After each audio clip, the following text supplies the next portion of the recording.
Afrique du Sud, les zones urbaines ne sont plus sûres. Les mâles alpha ont mis en place des patrouilles frontalières, ils entrent dans les maisons comme si c'était des postes de contrôle. Ces babouins ne sont pas du genre à partager.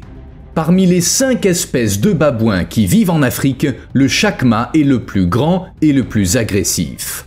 Il mesure plus d'1 mètre de haut sans la queue et ses canines ont la taille d'un doigt humain. Les mâles pèsent plus lourd qu'un humain moyen et arborent une épaisse crinière comme des lions. Ils n'ont pas besoin d'attaquer pour effrayer, leur simple présence suffit. Les babouins sont dangereux à cause de leur force, mais aussi de leur intelligence. Ils peuvent ouvrir des fenêtres, des portes et même des frigos. Ils peuvent utiliser des objets pour obtenir de la nourriture ou effrayer un ennemi. Leur capacité d'observation et leur facilité à copier le comportement humain les rendent imprévisibles. Quoique, techniquement, leur comportement devrait être prévisible puisqu'ils nous copient. Mais peu importe. En ville, ça leur sert de moyen de survie. Les babouins ne cherchent pas que de la nourriture, ils étudient le système pour mieux le retourner contre nous. Des invasions se produisent tout le temps, comme si les animaux testaient nos points faibles. Les babouins ne cherchent plus des restes au hasard, ils agissent méthodiquement, étudient les itinéraires, ouvrent les poubelles, vérifient les serrures. Chacune de leurs apparitions est un défi pour les habitants qui se considéraient depuis toujours comme les maîtres de cette terre. Chaque maison est devenue un laboratoire où les capacités de base sont mises à l'épreuve. Vitesse de réaction, résilience, capacité à protéger les ressources. Les babouins n'attaquent pas au hasard, ils s'adaptent, ils observent. Si on les chasse par la force, ils reviendront avec une nouvelle stratégie. Dans certaines zones, on verrouille les portes en permanence et les alarmes ne servent pas de protection, mais d'avertissement qu'un raid a commencé. L'Afrique du Sud vit en état de guerre civile, comme si la nature cherchait à établir qui est vraiment aux commandes. Ne soyez pas une menace pour le Cap Sud.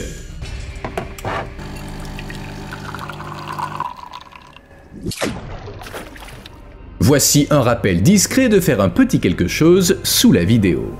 Ce conflit entre humains et babouins en Afrique du Sud n'est pas un événement isolé, c'est un processus au long cours. Toute idée de coexistence a été abandonnée et les deux camps agissent selon leurs propres règles. La tension monte chaque année. Les animaux ne voient plus les villes comme un territoire étranger. Les observations s'accumulent sur les cartes. Attaques, raids, cambriolage de magasins et d'entrepôts. Des centaines de vidéos le prouvent, les babouins entrent dans les magasins, éventrent les frigos, volent la nourriture et bloquent les routes en s'asseyant au milieu pour tester la réaction des conducteurs. Certains vont encore plus loin, des individus montrent une forte agressivité et aucune peur des humains. Leurs atouts, esprit d'initiative, force et coordination. Plus on essaie de les contenir, plus vite ils s'adaptent, trouvant de nouveaux itinéraires. Et le système devient de plus en plus complexe. La ville se transforme en arène où les deux camps sont forcés de jouer selon de nouvelles règles. Le lieu Cométier, une zone côtière au sud-ouest du Cap. L'une des troupes de babouins les plus connues y vit, elle compte 40 animaux. Pour les habitants, ils sont depuis longtemps vus comme une faction distincte avec ses propres itinéraires, points d'alimentation et tactiques pour éviter les patrouilles. Chaque rencontre alimente la chronique de cette confrontation. Pour suivre les mouvements de la troupe, les gens ont marqué certains animaux et mis en place un système d'avertissement. Pendant quelques années, ça a fonctionné, alertes, signaux, itinéraires de contournement. Mais quand la pandémie a frappé, les contrôles se sont relâchés, les infrastructures n'ont plus été entretenues et le réseau de surveillance s'est effondré. La troupe opère maintenant sans restriction. La ville a perdu l'accès aux données et ainsi son avantage. Les babouins ont repris l'initiative. Parfois, dans un système aussi chaotique, une créature naît qui n'obéit ni à la meute ni aux humains. Voici le babouin spécial. Niveau d'audace maximum. Intelligence hors du commun, apprend en temps réel. Niveau de peur 0. Stratégie s'infiltrer, voler, disparaître. Effet secondaire chaos, panique. Gros titre des journaux. Dans un district d'Afrique du Sud, un tel mâle est devenu célèbre pour avoir effectué 140 raids en 13 mois. Seul, sans aucune aide et avec une précision digne d'un être humain. Il s'introduisait dans les maisons, fracturait les voitures, contournait les alarmes et disparaissait. Chaque mouvement était calculé, tout était maîtrisé. Niveau de peur, 0. Adaptabilité, hors norme. Chaque tentative pour l'attraper s'est soldée par un échec. Bien sûr, les chiffres comptent. Les chercheurs ont découvert que depuis l'an 2000, la population de babouins a doublé. Et récemment, en 2024, le CAP a effectué son comptage annuel de babouins et découvert que 500 chacmas se promenaient librement dans le sud de la ville. Certains pesaient près de 40 kilos. Les écolos disent que les gens devraient apprendre à vivre aux côtés des babouins car ils font partie de la nature locale. C'est bien beau, mais je leur propose d'échanger leur place avec les habitants pendant 6 mois. Et j'ai une idée du résultat. De nombreux habitants ne sont pas d'accord avec eux car cette partie de la nature que sont les babouins s'introduit dans leur maison, mange leur nourriture et pose un risque sanitaire. Certains enfants ont maintenant peur des aboiements, et pas parce qu'ils sont forts ou effrayants, mais parce que quand les chiens aboient, ça signifie qu'une troupe de babouins se trouve à proximité. Vous voyez le problème? Et vivre en appartement n'y change rien. Les babouins sont agiles, forts et rapides, ils peuvent facilement les atteindre. Et oui, ils peuvent aussi pénétrer dans les sacs, même s'ils sont fermés. De plus, ces babouins ont déjà fait des morts. Un vieil homme, par exemple, a été tué quand un babouin a sauté sur lui en s'échappant d'un dortoir avec un sac de sucre. Une autre fois, un babouin a attaqué un enfant et l'a grièvement blessé au ventre. Et puis, c'est des animaux sauvages et en tant que tels, ils répandent des maladies. Il y a toujours le risque d'attraper quelque chose, ne serait-ce qu'en nettoyant les dégâts de leur dernier raid. On peut par exemple attraper la gardiose à partir d'excréments et ce n'est qu'une infection parmi d'autres. Mais comme je l'ai dit, les babouins ne sont pas un problème nouveau pour l'Afrique du Sud. Depuis les années 1980, les conflits entre animaux et humains se sont multipliés et les autorités ont décidé d'agir, en exterminant certaines troupes de babouins. L'augmentation des conflits entre primates et humains a conduit les autorités, à la fin des années 80, à exterminer des groupes de babouins. Quand les chercheurs ont effectué un recensement sur la péninsule du Cap en 1998, ils n'ont trouvé que 365 individus et presque aucun mâle. Pour une raison simple, on abattait surtout les mâles. Certains ont été indignés par la cruauté des méthodes employées. Ils ont créé un groupe appelé Cométier Environmental Awareness Group pour lutter contre le plan des autorités concernant les babouins. Le groupe demandait l'arrêt des tirs et la création de petites équipes pour surveiller et effrayer les animaux. Étonnamment, les autorités ont accepté. La chasse aux babouins est devenue illégale. Maintenant, pour éloigner les babouins des zones résidentielles, des fonctionnaires leur tirent dessus avec des pistolets de paintball. C'est pas létal, mais désagréable. Les babouins cependant apprennent vite et les gardes font rarement usage de leurs armes. Souvent, la présence d'une seule personne armée suffit à faire fuir les animaux. C'est prometteur, non? Eh bien, pas vraiment.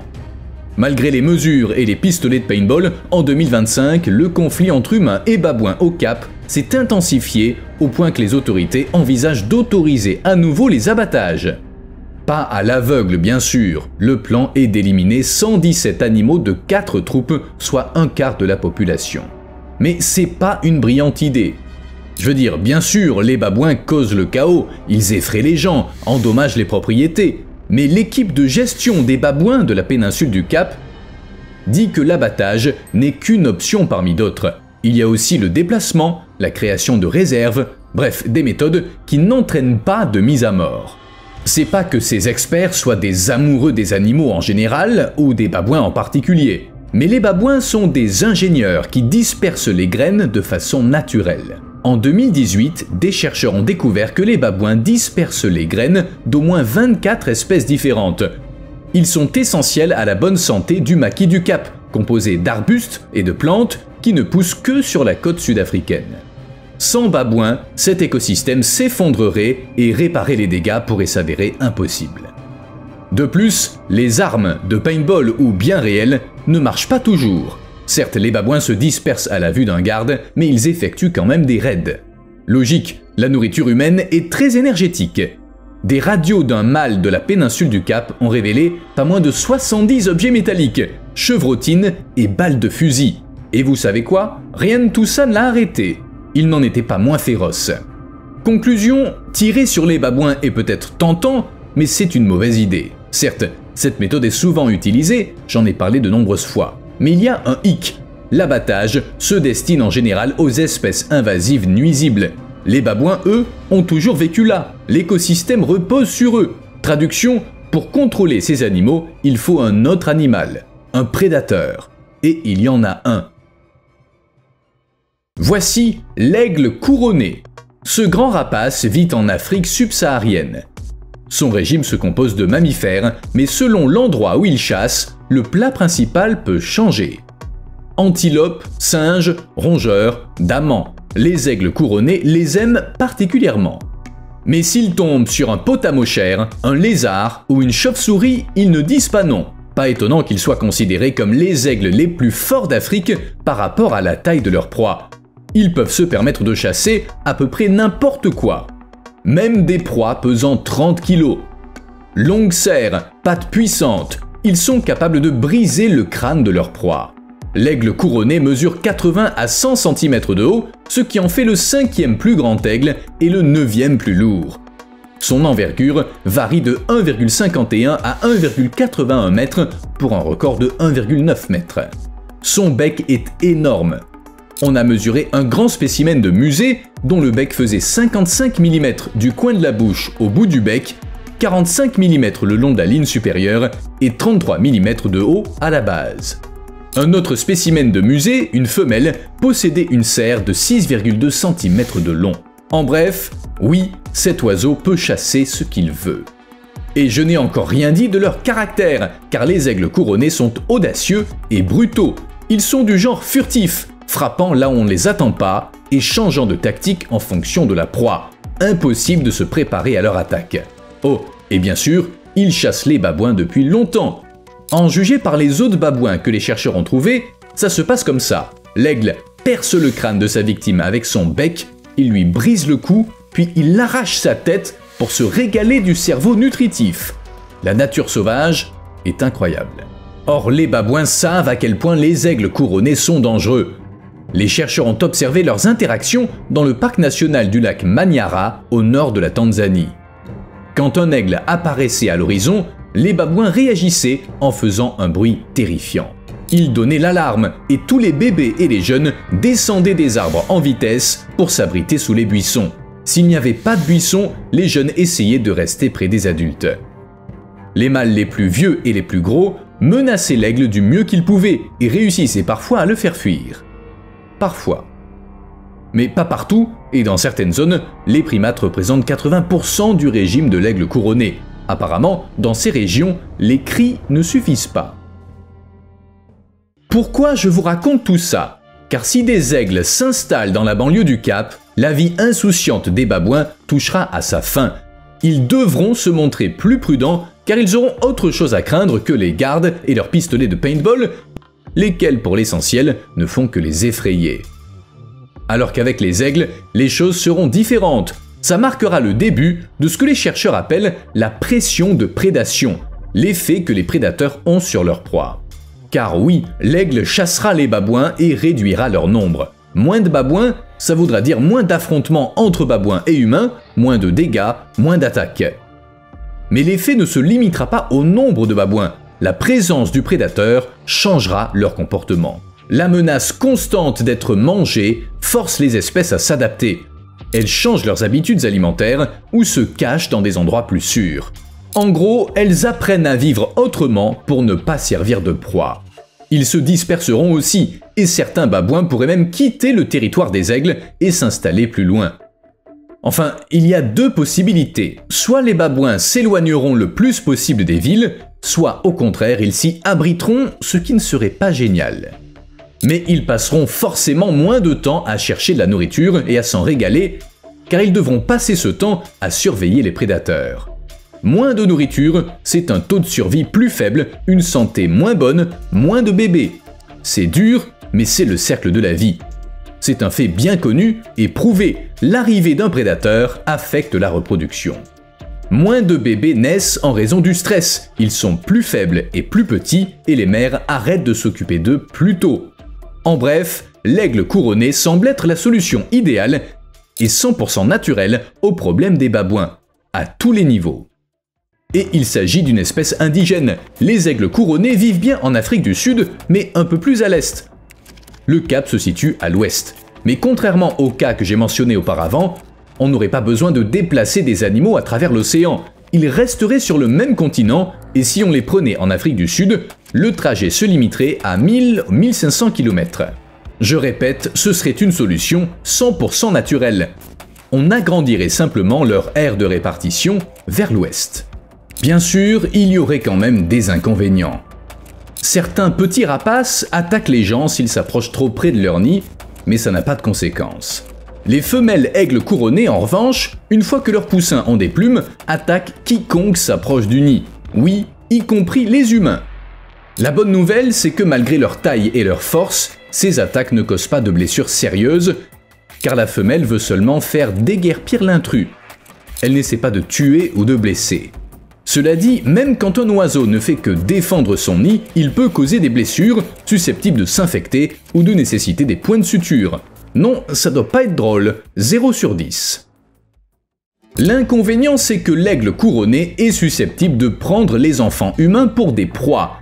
C'est peut-être le seul rapace moderne dans ce cas. En effet, c'est une habitude alimentaire qui ne date pas d'hier. Dans les temps anciens, quand les australopithèques parcouraient la Terre, les aigles couronnés de cette époque chassaient leurs jeunes. Vous avez entendu parler de l'enfant de Tong? La découverte de ce crâne a fait connaître à la science l'existence des australopithèques, et il portait des marques de serre. Alors peut-être que les attaques récentes sur des enfants sont dues à la mémoire ancestrale des aigles. Ça n'a rien de rassurant. Un jour, un garçon de 7 ans et pesant 20 kg a été attaqué par un aigle couronné. Heureusement, une femme est intervenue, elle s'est précipitée et l'a sauvé. Une autre fois, le crâne d'un enfant a été trouvé dans le nid d'un aigle.